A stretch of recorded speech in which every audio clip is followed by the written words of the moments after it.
that struck Japan earlier today. First and foremost, our thoughts and our prayers are with the people of Japan. This is a potentially catastrophic disaster, and the images of destruction and flooding coming out of Japan are simply heartbreaking. Japan is, of course, one of our strongest and closest allies, and this morning I spoke with Prime Minister Kan. On behalf of the American people, I conveyed our deepest condolences, especially the victims and their families, and I offered our Japanese friends whatever assistance is needed. We currently have an aircraft carrier in Japan, and another is on its way. We also have a ship en route to the Marianas Islands to assist as needed. The Defense Department is working to account for all our military personnel in Japan.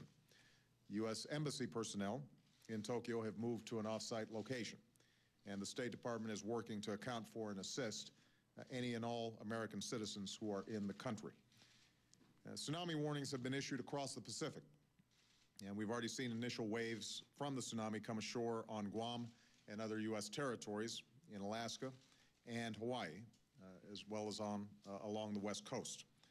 Here in the United States, there hasn't been any major damage so far, but we're taking this very seriously, and we are monitoring the situation very closely.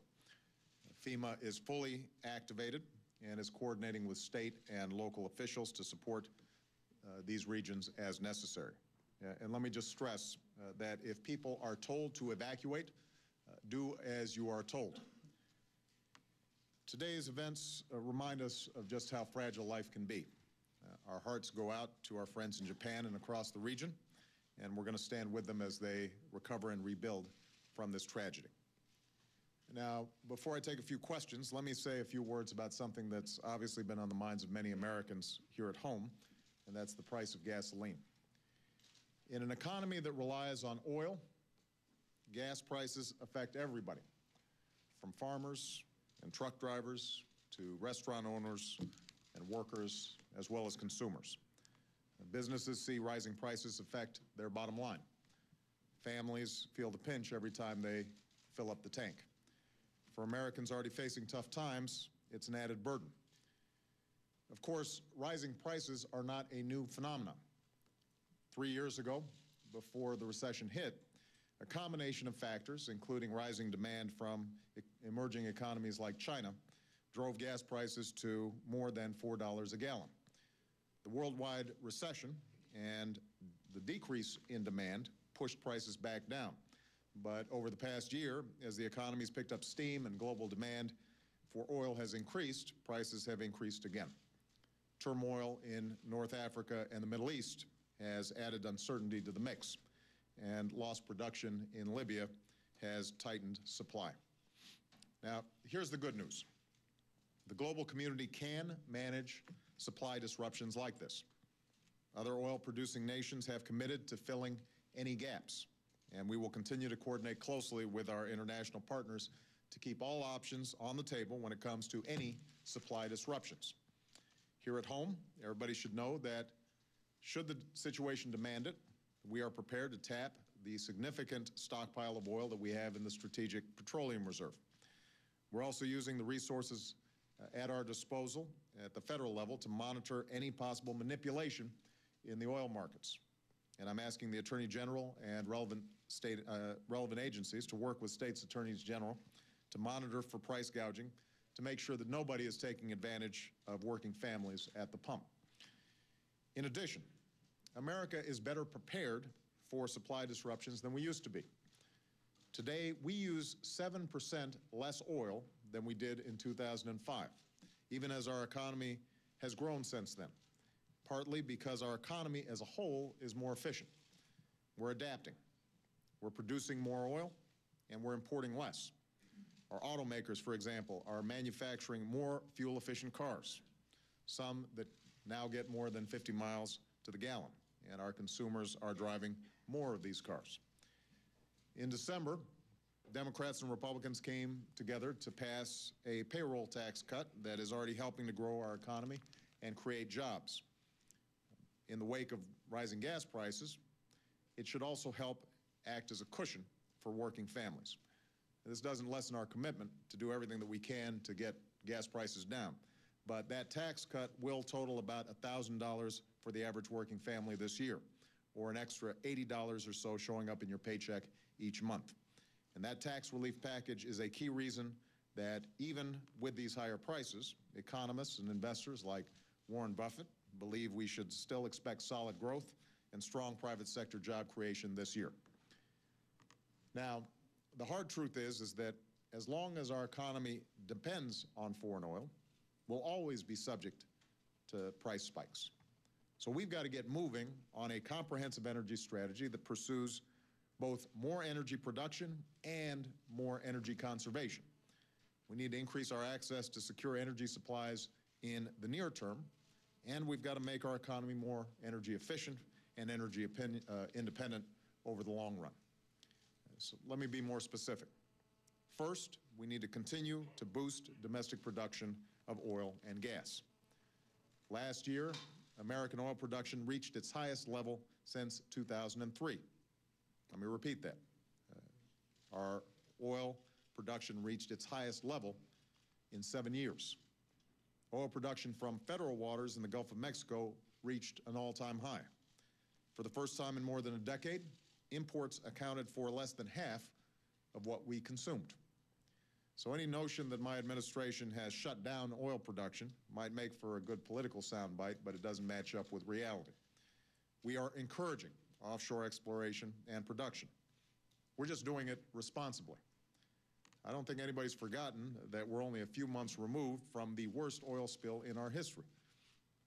So what we've done is to put in place common sense standards like proving that companies can actually contain an underwater spill. And oil companies are stepping up. We've approved more than 35 new offshore drilling permits that meet these new safety and environmental standards. There is more we can do, however. For example, right now, the industry holds leases on tens of millions of acres, both offshore and on land, where they aren't producing a thing. So I've directed the Interior Department to determine just how many of these leases are going undeveloped and report back to me within 2 weeks so that we can encourage companies to develop the leases they hold and produce American energy. People deserve to know that the energy they depend on is being developed in a timely manner. We're also taking steps that will enable us to gather data on potential gas and oil resources off the mid and South Atlantic. And we're working with industry to explore new frontiers of production, safety measures, and containment technology. We're looking at potential new development in Alaska, both onshore and offshore. And when it comes to imported oil, we're strengthening our key energy relationships with other producer nations, something that I will discuss with President Rousseff when I visit Brazil next week. All these actions can increase domestic oil production in the short and medium term. But let's be clear, it is not a long-term solution. Even if we started drilling new wells tomorrow, that oil isn't coming online overnight. And even if we tap every single reserve available to us, we can't escape the fact that we only control 2% of the world's oil, but we consume over a quarter of the world's oil. T. Boone Pickens, who made his fortune in the oil business, and I don't think anybody would consider him unfriendly to drilling, was right when he said that this is one emergency we can't drill our way out of. We can't place our long-term bets on a finite resources that we only control 2% of, especially resources that's vulnerable to hurricanes, war, and political turmoil. So beyond increased domestic production, if we want to secure our long-term prosperity and protect the American people from more severe oil shocks in the future, the way to do it is to gradually reduce demand and then do everything we can to break our dependence on oil. For example, last year we established a groundbreaking national fuel efficiency standard for cars and trucks. It's going to save consumers money while conserving about 1.8 billion barrels of oil. And we're working with automakers, auto workers, and states to ensure that the high-quality, fuel-efficient cars and trucks of tomorrow continue to be built right here in the United States of America. To satisfy our broader energy needs, we're working to diversify our entire portfolio with historic investments in clean energy. Right now, all across America, our farmers are producing homegrown fuels. Our scientists are looking for the next breakthroughs. and our workers are back in once-shuttered factories, manufacturing wind turbines and solar panels and advanced batteries that will help our cars get hundreds of miles to the gallon. These are jobs that didn't exist 2 years ago, and we want to create millions more of these jobs. And in this year's State of the Union address, I set a goal for America. By 2035, 80% of our electricity will come from a broad array of clean energy sources, from renewables like wind and solar and homegrown biofuels, along with natural gas, clean coal, and nuclear power. So these are just some of the steps that we've already taken to secure America's energy future. And over the course of the weeks and months ahead, we will take more. But the bottom line is this. We've been having this conversation for nearly 4 decades now. Every few years, gas prices go up, politicians pull out the same old political playbook, and then nothing changes. And when prices go back down, we slip back into a trance, and then when prices go up, suddenly we're shocked. I think the American people are tired of that. I think they're tired of talk. And we've got to work together, Democrats, Republicans, and everybody in between, to finally secure America's energy future. I don't want to leave this for the next president, and none of us should want to leave it for our kids. So with that, let me take a few questions, and I'm going to start with Mr. Todd. Thank you, Mr. President. I want to start with Libya. You had said that you want to see Gaddafi leave power, leave office. Are you prepared to use any means necessary in the United States government to make that happen? And if not, why not? I know in the cases of some of these other uprisings, there's been a careful consideration not to take sides, let the people in those countries make this decision. But in this case, it does seem we have taken sides. Yeah. So what's the red line? Well, first of all, let's take a